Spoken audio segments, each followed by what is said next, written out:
حمد و صلات کے بعد انتہائی عزت و تکریم کے لائق حضرات علماء، مشائخ، سادات، بزرگوں، دوستوں، بھائیوں، جیسا کہ حضرت مفتی صاحب ارشاد فرما رہے تھے کہ یہاں کی حاضری یقیناً کسی سعادت سے کم نہیں ہے، اور یہ خوش نصیبی اور خوش بختی کی علامت ہے کہ ہم حضرت داتا گانی بخش رحمۃ اللہ علیہ کی دہلیز پر حاضر ہیں۔ اللہ تبارک و تعالی ان کے طفیل ہمارے بند سینوں کو کھول دے، یقین کی دولت عطا فرما دے، ہماری نیتوں اور ہمارے ارادوں کو اللہ وضو نصیب کر دے، اور اللہ تعالیٰ پاکیزہ فکر اور پاکیزہ طبیعت ہم سب کو عطا فرمائے۔ اللہ تعالیٰ نے قرآن مجید کے اندر اپنے بندوں کی یہ شان بیان کی ہے کہ وَعِبَادُ الرَّحْمَنِ الَّذِينَ يَمْشُونَ عَلَى الْأَرْضِ هَوْنًا، فرمایا رحمان کے بندے زمین پر آہستگی سے چلتے ہیں۔ ان کے لہجوں میں، ان کے انداز میں وزاداری ہوتی ہے، وہ بڑے پروقار ہوتے ہیں اللہ کے بندے، اور جگہ جگہ الجھتے نہیں پھرتے،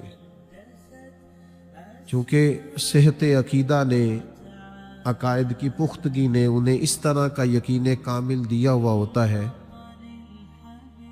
اتنے وہ وزادار ہو چکے ہوتے ہیں کہ وہ جگہ جگہ الجھتے نہیں، بلکہ اگر کوئی جاہل ان سے الجھنا بھی چاہے، وَإِذَا خَاطَبَهُمُ الْجَاهِلُونَ قَالُوا سَلَامًا، تو وہ جاہلوں کو سلام کر کے گزر جاتے ہیں۔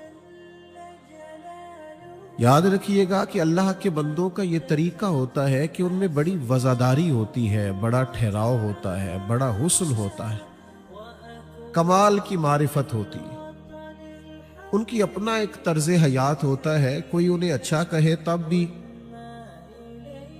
اور کوئی تنقید کی نظر سے دیکھے تب بھی، وہ وزادار ہی اتنے ہوتے ہیں کہ کہیں رکتے نہیں، کہیں ٹھہراؤ نہیں آتا، بلکہ داتا صاحب رحمۃ اللہ علیہ خود فرماتے ہیں کہ جو ان میں ملامتی گروہ ہے نا، وہ تو چاہتا ہے لوگ ہماری تعریف نہ کریں، ان کا تو دل کرتا ہے کہ ہم تھوڑا سا لوگوں سے بچ کے چلیں، ہماری اپنی وزاداری قائم رہے۔ وہ تو چاہتے ہیں کہ اٹھ بلیا چل اوتھے وسیے، جتھے وس دے سارے یرنے، نہ کوئی ساڈی ذات پچھانے، نہ کوئی سانو منے۔ ان کے وجود سے، لب و لہجے سے، اٹھنے سے کوئی چھچھورا پن ظاہر نہیں ہوتا، نہایت پروقار، نہایت وزادار، نہایت شاندار طرز زندگی، اور بلا کا حوصلہ ہوتا ہے اللہ کے بندوں میں۔ ان کا دل کتنا بڑا ہوتا ہے، سلطان صاحب کہتے ہیں دل دریا سمندروں ڈونگے، کون دلاں دیا جانے۔ حضرت کتنے کو آپ کا دل گہرا ہے، لمبا چوڑا ہے، تو فرمانے لگے 14 طبق دلے دے اندر، اسا تمبو وانگو تانے ہو۔ اور پھر کسی نے پوچھ ہی لیا کہ شیخ آخر زندگی گزارنے کا کوئی تو طریقہ ہوگا، لوگ باتیں بھی کرتے ہیں، طنز بھی ہوتا ہے، حاسدین بھی ہوتے ہیں، افتراق کا بھی سامنا کرنا پڑتا ہے، الجھاؤ بھی زندگی میں آتا ہے، کوئی تو طریقہ ہوگا۔ تو حضرت سلطان صاحب فرمانے لگے طریقہ ہم نے سوچ لیا ہے نا، کیتی یہ جان حوالے رب دے، کیتی یہ جان حوالے رب دے، اساں ایسا عشق کمایا ہے، مرن تو پہلو مر گیا باہو تا مطلب نو پایا ہے۔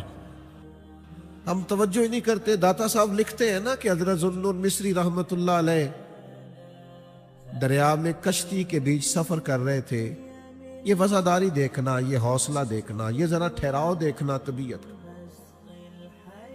تو قریب سے ایک نوجوانوں کا گروہ کشتی میں گزرا، تو انہوں نے طنز کیا، تنقید کی، پھبتیاں کسی، اڑاتے ہیں نا لوگ مذاق، دیتے ہیں نا تانے، پر جے کر یار دے نام دا ملے مینا، انہوں چولی پا لئیے پنجے سٹیے نا۔ وہ میں اپنے شہر سے ایک دفعہ گجرانوالہ میں میلاد شریف کی محفل سے ہو کے گاڑی کی طرف جا رہا تھا، تو دو ایک نوجوانوں نے پیچھے سے آواز کیسی کہنے لگے وہ ملا دیو. تو میں نے پلٹ کے اس کی طرف دیکھا, میں کہا ذرا ایک باری پھر آکھی. تو کہنے لگا نہیں وہ میرا مطلب تھا. میں نے کہا یار تو ڈر نہ, مجھے مزہ آیا تیری بات کا, ایک دفعہ دوبارہ کہنا ذرا. او جے کر یار دے نام دا ملے مینا, انہوں چولی پا لئیے پنجے سٹیے نا. جے کر یار دے نام دی ملے سولی, پھر چوٹا چوٹ لئیے پشاٹیے نا. ذرا سی بات پہ گلے کرنا, ذرا سی بات پہ شکوے کرنا, ذرا سی بات پہ الجھ جانا, یہ درویشوں کا طریقہ ہی نہیں. فقر کی چادر اتنی وسیع ہوتی ہے کہ بڑی چیزیں اس کے نیچے چھپ جایا کرتی. حضرت ذوالنون مصری رحمت اللہ علیہ کے قریب سے گزرے نوجوان, پھبتیاں کسی, مذاق اڑایا. تو عقیدت مندوں کو تکلیف تو ہوتی ہے نا, ان کے دلوں پہ چوٹ تو لگتی ہے نا. تو سب اکٹھے ہو کے عرض گزار ہوئے, حضور کبھی اس طرح ہم نے التجا نہیں کی, پر آج تو حد ہو گئی. یہ تمسخر ہمارے شیخ کا, مہربانی فرمائے آج کریں دعا یہ اسی دریا میں غرق ہو جائے. تو شیخ نے یوں ہاتھ اٹھائے, کہا کر دو دعا. حضور کر دے. فرمایا میں کر دوں دعا, حضور کر دے. تو اللہ کے حضور عرض کرنے لگے, اے اللہ جس طرح یہ جوان آج ہنس رہے ہیں نا, انہیں قیامت میں بھی اسی طرح مسکراتا ہی رکھنا. انہیں مسکراتا رکھنا. ہم تو دشمن کو بھی پاکیزہ سزا دیتے ہیں. ہنستے رکھنا, مسکراتے رکھنا. اتنی جلدی الجھ جانا, اتنی جلدی بے چین ہو جانا, دو چیزیں سہ ہی نہ سکنا, کلیجہ اتنا ہمارا کمزور ہونا کہ بس کسی مخالف نے ایک بات کر دی تو سارا وقت اسی کو جواب دینے میں لگا دے. ہمیں تو بڑے کام ہیں, اور بھی کم ہیں زمانے میں محبت کے سوا. تو اپنی زندگی میں ترجیحات کا تعین کرنا اللہ والوں کی شان ہے, وزادار ہی بڑے ہوتے. شیخ نے ہاتھ اٹھا کے کہا, یا اللہ جس طرح یہاں مسکرا رہے ہیں نا, وہاں بھی مسکراتے رہے. کشتی کنارے لگی, شیخ اترے تو وہ جوان بھی اترے. پھر ان کا انداز یہ تھا کہ گردنیں جھکی ہوئی, آہستہ آہستہ قدم اٹھاتے ہوئے حضرت کے قدموں پہ بیٹھ کے کہنے لگے, معاف نہیں کر دیتے. تو معاف کرنا تو اللہ والوں کی شان ہے, دیر لگائی کوئی نہیں, فرمایا جاؤ میں نے معاف کیا. او بھائی یاد رکھو, تھوڑی وزاداری, تھوڑا ٹھہراؤ, تھوڑا وقار, تھوڑا حسن زندگی میں, تھوڑا لب و لہجے کے اندر گداز, اور کوئی میرا مطلب ہے اس طرح کا ماحول نہ بنائیں کہ جس سے چھلکے کہ یار یہ صوفیاء کے ماننے والے اور اس کے اندر جلد باز ہیں, مضطرب ہیں, کسی ڈپریشن کا شکار ہے, انزائٹی پیشنٹ ہے, الجھے ہوئے ہیں, ڈری باتیں کرتے. جہاں بیٹھتے, میرے پاس ایک صاحب آئے تو وہ کہنے لگے پاکستان کے آج کل حالات کیسے ہیں. میں نے کہا بالکل ٹھیک ہے. تو وہ چپ کر گئے, جس طرح آپ نہیں سارے کر گئے. تو وہ چپ کر گئے. میں نے ان سے کہا اللہ کے بندے, حالات اوپر نیچے ہوتے ہی رہتے ہیں. کامیاب قائدین وہ ہوتے ہیں جو قوم کو مایوس نہیں ہونے دیتے. ان کی وزاداری ایسی ہوتی ہے, انقلاب ایسا ہوتا ہے, لب و لہجہ ایسا ہوتا ہے, انداز. اللہ کے پیارے حبیب علیہ السلام ایک دور کا سفر کر کے واپس تشریف لائے. آثار سفر تھے وجود اطہر پر. سیدہ طیبہ طاہرہ حضرت سیدہ پاک رضی اللہ تعالی عنہ نے اپنے والد گرامی کے وجود نور پر بظاہر تھکاوٹ کے آثار دیکھے تو رو پڑی. عرض کی آپ دین کے لیے کتنی تکلیف اٹھاتے ہیں. ایک سوچ محبت وہ تھی جو سیدہ پاک نے پیش کی, اور جواب میں میرے کریم نے پتہ کیا فرمایا. حضور نے فرمایا فاطمہ آپ کے والد کو اللہ نے بڑے مقاصد کے لیے مبعوث فرمایا. فرمایا نہ کوئی گھر چھوٹا بچے گا, نہ بڑا بچے گا, نہ کوئی جھونپڑی بچے گی جہاں اللہ دین کے پیغام کو پہنچا نہیں دے گا. ہم نے بڑے بڑے کام کرنے ہیں, یہ تھکاوٹیں, یہ تھوڑے بہت مسائل, یہ آنے جانے کی چیزیں یہ ہوتی رہتی, لیکن اللہ والوں کی وزاداری, ان کے مزاج کا حسن, ان کا کمال ہر وقت قائم رہتا ہے. اس کی ایک وجہ ہوتی ہے, اس کی ایک بنیادی وجہ ہوتی ہے. اس کی بنیادی وجہ یہ ہوتی ہے کہ ان کی جیب میں نا بہت سارے آفیسرز کے کارڈ نہیں ہوتے. کہ ضرورت پڑی تو فلانے کو فون کر لوں گا. یہ ان کا مزاج نہیں ہوتا. ان کے پاس جو سب سے بڑی طاقت ہوتی ہے وہ مصلح اور دعا کی طاقت ہوتی ہے. وہ ان کو پتہ ہوتا ہے کہ ابھی 2 سجدے کروں گا اور مالک کے حضور حاضر ہو جاؤں گا. یہ جو خاص وزاداری ہوتی ہے نا، اللہ کرے آپ موبائل کا ہم دیکھیں اور میری بات پہ زیادہ توجہ کریں. یہ جو وزاداری ہوتی ہے نا، ان کو پتہ ہوتا ہے کہ ہمارے پیچھے ہماری پشت پہ رب رسول کی مدد کھڑی ہے.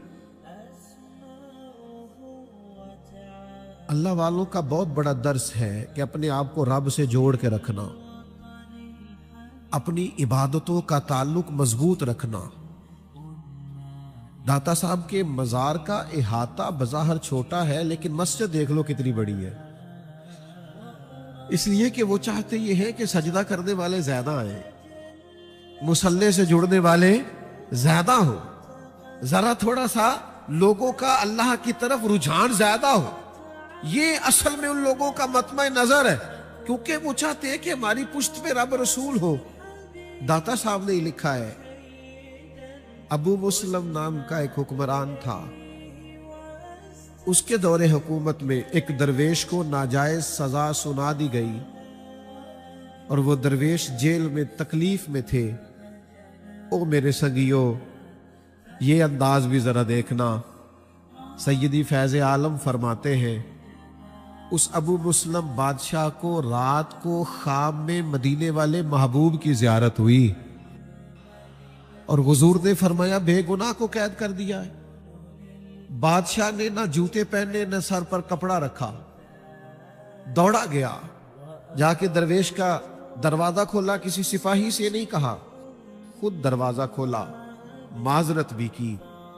اور وہ درویش جب خرامہ خرامہ آہستہ آہستہ دروازے سے باہر جانے لگے تو تھا تو بادشاہ نا. کچھ لوگوں کا مزاج تو ہوتا ہے نا کہ بہت بڑا حکم ہوا تو بتائیے گا، تو ہوتی ہیں کچھ پھر باتیں وہ تقیہ کلام بھی بن جاتی. تو شیخ ابھی دروازے پر پہنچے تھے کہ پیچھے سے بولا، کہنے لگا حضور مہربانی فرمائیے گا، کبھی کوئی حکم ہو میرے لائق تو مجھے ضرور یاد کیجیے گا. تو شیخ وہی ٹھہر گئے. وہی وزاداری، وہی حسن، وہی کمال، لفظ انداز نرم اور دلائل گرم، وہی انداز تکلم. تھوڑا ٹھہر گئے، پھر پلٹ کے دیکھا، فرمانے لگے ابھی بھی تجھے حکم بتاؤں، ابھی بھی تجھے حکم بتاؤں. فرمایا میں تو جہاں جیل کی کالی کوٹھڑی میں تھا، وہ جو رات کو سوتے میں تجھے خواب میں ملے ہیں اور جن کا حکم پا کے پھر نہ تو جوتے پہن سکا اور نہ تو سر پہ کپڑا لے سکا، پھر سے ثبوت نہ منگو میتھوں، سے ثبوت نہ منگو میتھوں، سے ثبوت نہ منگو میتھوں. بھلا نظر کرم کد ہوئی، اے میں جانا یا دل بر جانے، اے میں جانا یا دل بر جانے، غیر نہ جانے کوئی. میں مسکین پرانا خادم، کسے در ملی نہ ٹوئی. اے تے واصف یار نے نظر جو کی تھی، واصف ہی ہوئی. او بھائی ان کی پشت پر وہ وزادار ہوتے، طاقت ہی بہت بڑی ہوتی ہے ان کی پشت پر. کوئی الجھاؤ نہیں، کسی قسم کی کوئی پریشانی نہیں، کہیں وہ جھچکتے سہمتے نظر نہیں آتے. اللہ والوں کے ماننے والوں، کسی کی 1.5 منٹ کی بات سن کے اتنی جلدی پریشان نہ ہوا کرو. تمہاری تاریخ تو ہزاروں سال پرانی ہے، تمہاری تو اسناد ہی بڑی مضبوط ہے. تم کہاں اتنی جلدی الجھ جاتے ہو؟ تمہاری تو وزاداری کمال کی. جن لوگوں پہ لوگوں کو غصہ آتا ہے نا، آپ یقین کریں ہمیں ان پر ترس آتا ہے کہ یار دیکھو بیچارہ اپنی بھی آخرت خراب کر رہا ہے، کس طرح کی بولی بول رہا ہے اور کس زمرے میں اپنے آپ کو کھڑا کر. اور ایک اور بات بھی، عقائد کے ہمیشہ مضبوط رہنا، نجات عقیدہ اہل سنت میں ہے. لیکن یہ کہ اگر علم مضبوط نہ ہو، آپ کے پاس دلائل پورے نہ ہو، تو پھر خود بحث کرنے کے بجائے کسی عالم سے ملاقات کرائیں، پھر اس سے ملاقات کریں. اور جب آپ مضبوط ہو جائیں نظریاتی طور پر، پھر آپ کا یہ مزاج ہونا چاہیے کہ ہر جاہل سے الجھنا بھی نہیں. ہر شخص اس قابل نہیں ہوتا کہ اسے بحث کی جائے، اور کچھ بھی نہیں ہوتا. مطلب پراپوگنڈے کا جواب پراپوگنڈے سے نہیں دیا جاتا، پراپوگنڈے کا جواب عمل سے دیا جاتا ہے. اگر کوئی کرتا ہے پراپوگنڈا تو کرتا رہے، کرے جس نے کرنا ہے، لیکن عمل ہوتا ہے. اللہ کے بندوں نے زندگی میں کبھی الجھاؤ پیدا نہیں کیا. وہ حضور علیہ السلام کی بارگاہ میں آ کے ایک صحابی نے عرض کیا تھا نا کہ یا رسول اللہ صلی اللہ علیہ وسلم، وہ کفار اب آپ کا سیدھا نام ہی نہیں لیتے، معاذ اللہ ثم معاذ اللہ، نقل کفر کفر نہ باشد، وہ نام بگاڑ کے آپ کو برا بھلا کہتے ہیں. تو وہ بڑے پریشان ہو کے آئے تو محبوب مسکرا دیے. فرمایا وہ پتہ نہیں کس کو برا بھلا کہہ رہے ہیں، مجھے تو اللہ نے محمد بنا کے بھیجا ہے. وہ پتہ نہیں کس کی باتیں کر رہے ہیں. او بھائی اتنی جلدی الجھ جانا، ہر ایک سے گفتگو کرنا. کچھ لوگوں سے بحث کر رہے ہوتے ہیں تو کہنے کو دل کرتا ہے یار تیرا سٹیٹس نہیں اس سے بات کرنا، تیرا معیار نہیں، تو اپنا قد کاٹ دیکھ، تو اپنا مقام دیکھ. ایک درویش تھے حضرت فخر جہاں دہلوی، دلی کی جامع مسجد میں جمعے کا خطبہ دے کے سیڑھیاں اتر رہے تھے. شہر پورا عقیدت مند تھا. شیخ سیڑھیاں اتر رہے تھے تو بادشاہ نے سوچا اگر اسی طرح لوگ اس شخص کے پیچھے بھاگتے رہے تو ایک وقت ایسا آئے گا کہ میری حکومت کو کوئی خطرہ نہ ہو جائے. اس نے ایک سازش رچی، ایک طوائف کو تیار کیا. حضرت سیڑھیاں اتر رہے تھے، دائیں بائیں عقیدت مندوں کا ہجوم تھا. تو وہ خاتون بنی صبری ساری تیاری کر کے سامنے آئی اور السلام علیکم کے بعد گفتگو اس طرح کرنے لگی جیسے بڑی پرانی جاننے والی ہے. کچھ لوگوں پر اداکاری بھی تو ختم ہوتی ہے نا، بڑی پرانی اس طرح کی گفتگو کرنے لگی. اب سارے مرید پکے نہیں ہوتے، ہلکے پھلکے کچے پکے بھی ہوتے ہیں. تو کچھ بیچارے پریشان ہو گئے کہ یہ کیا بات ہوئی، تحقیق بھی نہیں پوری کرتے، فٹافٹ پریشان ہو جاتے. پریشان ہو گئے کہ بی بی سے کیا لینا دینا. اور بھی اس خاتون نے جملے بڑے خطرناک بولے، کہنے لگی وہ رات آپ آئے تھے، کھوٹے سکے دے گئے، میں ابھی دکان پہ گئی ہوں تو دکاندار نے لیے نہیں، مجبوری نہ ہوتی تو دوبارہ نہ آتی، یہ سکے کھوٹے ہیں. رب کے بندوں کی وزاداری، اللہ کے بندوں کی شان، ان کا ظرف، ان کا حوصلہ 14 طبق دلے دے اندر اساں تمبو وانگو تانے ہو. شیخ نے وہ کھوٹے سکے پکڑے، اصلی جیب سے نکالے اور 3 دفعہ فرمایا بیٹی، او میری بیٹی، او پیاری بیٹی، تو اس طرح کر، یہ کھوٹے دے جا، اصلی والے لے جا، اور دوبارہ بھی کبھی ضرورت پڑی تو آ جانا، فخر جہاں کا دروازہ کھلا ہوا ملے گا. یہ لفظ کہتے کہتے وزاداری سے، حسن سے اور پورے عالمانہ وقار سے حضرت جب خرامہ مسجد کی سیڑھیاں اتر رہے تھے تو چند منٹ تو وہ خاتون سختے میں رہی، پھر دوڑ کے آئی اور قدموں میں آ کے بیٹھی اور کھل کے روئی. کہنے لگے مجھے تو پیسے دیے گئے تھے یہ اداکاری کرنے کے، مجھے تو رقم دی گئی تھی آپ کو بدنام کرنے کی، پر کس مٹی کے، کس صندل اور کستوری کے بنے ہو، میں آپ کو بدنام کرنے آئی اور آپ نے مجھے ہی بیٹی بنا لیا. مجھے تو میرے اپنوں نے بیٹی کہنا چھوڑ دیا ہے اور آپ نے اس رنگ میں مجھے اپنایا ہے. یہ کہتے کہتے اس خاتون نے اپنا پلو اٹھا کے چہرے پہ رکھا. کہنے لگی آج کے بعد میں بتاؤں گی دلی والوں کو بھلا فخر جہاں کی بیٹی کس طرح کی ہوتی ہے. اب میں بتاؤں گی لوگوں کو میرا پردہ، میرا تقوی. آپ لوگ اتنے بڑے سلسلے سے تعلق رکھتے ہیں، کبھی جاؤ گے نا اس الجھی ہوئی دنیا میں اللہ والوں کے آستانوں پر تو تمہیں سمجھ آئے گی کتنے بڑے حوصلے تھے، کتنا وقار وقار تھا. یہ جس شہزادے اہل بیت کے، جس شہزادے کی چوکھٹ پہ آپ موجود ہیں نا، ان کا حسن کردار یہ ہے کہ یہ شہزادے تھے، حضور کی اولاد پاک ہے، لیکن حوصلے کا کمال یہ ہے کہ ایک دریا کے کنارے آ کے بیٹھ گئے، عمر ساری نبی کریم کی امت کے نام کر دی، کسی کو کلمہ پڑھایا، کسی کو نماز سکھائی، کسی کو قرآن کی طرف لگایا، عمر ساری اسی کام پہ گزار دی۔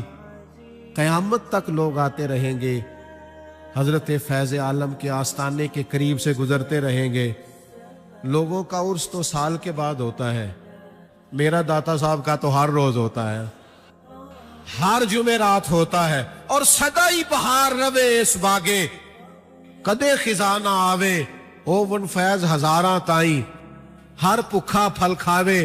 بس اتنا کہنا چاہتا ہوں، میرے داتا صاحب کے ماننے والوں، زبان کو نرم کرو، اخلاق کو اعلیٰ کرو، کردار کو اچھا کرو، سچ کے سوا جملے زبان سے ادا نہ کرو، وقت دیانتداری سے گزارو، اور پھر ان نسبتوں پہ ناز کرو۔ بہلتے کس جگہ جی اپنا بہلانے کہاں جاتے، تیری چوکھٹ سے اٹھ کر تیرے دیوانے کہاں جاتے۔ خدا آباد رکھے سلسلہ یہ تیری نسبت کا، وگرنہ ہم بھری دنیا میں پہچانے کہاں جاتے۔ نصیر اچھا ہوا در مل گیا ان کا ہمیں، ورنہ کہاں رکتے کہاں تھمتے، خدا جانے کہاں جاتے۔ میرا بڑے سادے سے گھرانے سے تعلق ہے، تو والی صاحب نا بڑی عید کے لیے چاول لے کے آئے گھر میں، تو وہ پتہ نہیں دیہاتی مزاج کو، اب تو خیر دیہاتوں والے بھی نہیں مانتے ہم دیہاتی ہیں، پر میں بھئی ہوں دیہاتی، تو مجھے آپ 2-4 دفعہ کہیں گے تو مجھے خوشی ہوگی کہ بڑا پینڈو ہے۔ تو پہلے سیمپل لایا جاتا تھا، خواتین سے پاس کراتے تھے، اگر چاول ٹھیک ہے تو پھر چاول ایسے ہوتا تھا جی چلو کچھ 4-5 تے پینڈو نکلے نا بچوں، تو وہ خواتین پاس کرتی تھیں گھر میں چاول ٹھیک ہے تو پھر چاول آ جاتا۔ والی صاحب کچھ دن پہلے چاول لے آئے، وہ پاس ہو گئے، اماں جی نے کہا بڑے مزیدار ہیں، خوشبو بھی اچھی ہے اور پھول بھی بڑے گئے پک کے، اور کمال ہے، تو وہ چاول جو تھے وہ 1-2 بوری آ گئے، تو وہ عید پہ 1-8 دفعہ پکے، اس کے بعد وہ جو پرانے گھر میں پڑے تھے وہ پکنے لگ گئے، تو 1-2 دفعہ پکے تو ابا جی کہنے لگے کہ وہ چاول کتنے نہیں جڑے میں عید تے لے آیا سا، وہ کتنے گیا سانو پھر پرانے دینے شروع کرتے ہیں۔ تو پرانے لوگ، مکان کچے تو عقیدے پکے، تعلیم تھوڑی پر نظریہ پختہ۔ میری والدہ صاحبہ کہنے لگی وہ چول بڑے سونے سن، میں رکھ چھڑے نے 10 محرم نو امام حسین دی نیاز پکانا۔ وہ حضور کی اولاد پاک کے نام پر ہم وہ ایسے نہیں کہ وہاں سے لے لینا کچھ چاول اور پکا لینا، نیاز تو دے دیا میں نے 2000 کا، وہ جو اچھے چاول ہیں وہ جب امام علی مقام کے لیے دیگے پکائیں گے نا، او بھائیو عقیدتیں سیکھو، محبتیں سیکھو۔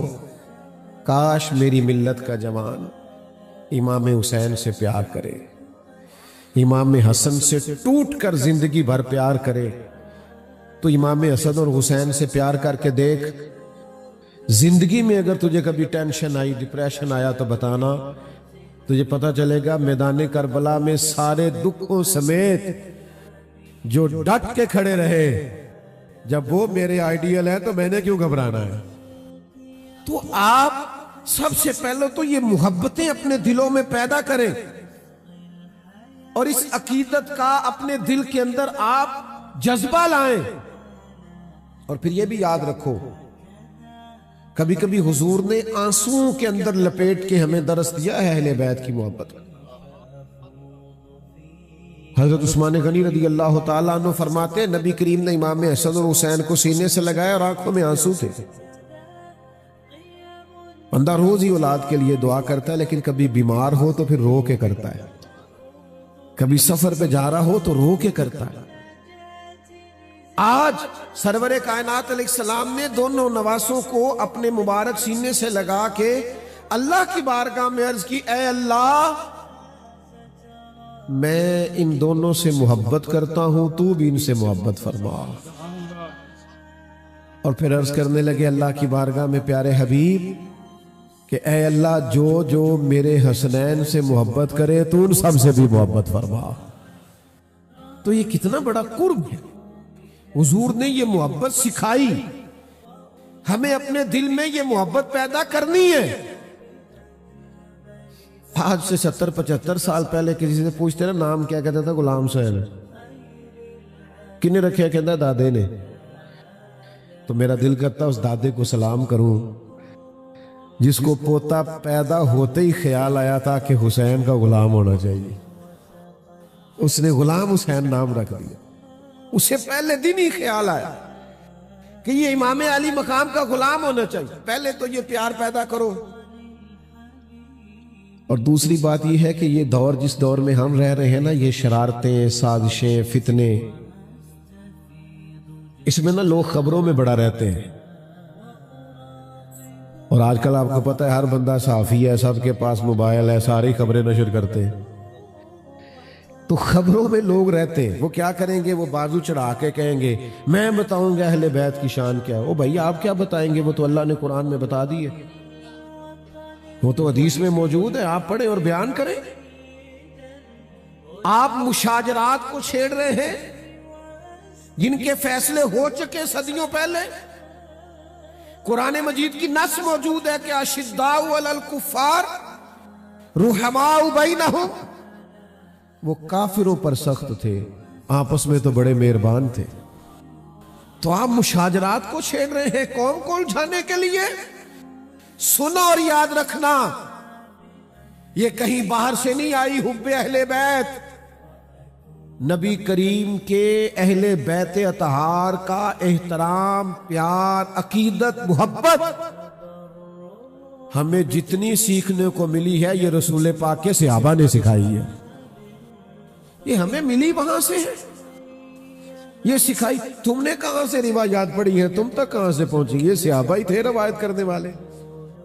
تم صرف خبروں میں رہنے کے لیے اور مجھ سے کوئی ناراض نہ ہو جائے تو داد اور امداد حاصل کرنے کے لیے تم قوم کے نوجوانوں کے ذہنوں میں فتنے ڈالتے ہو اور آزمائش برپا کرتے ہو۔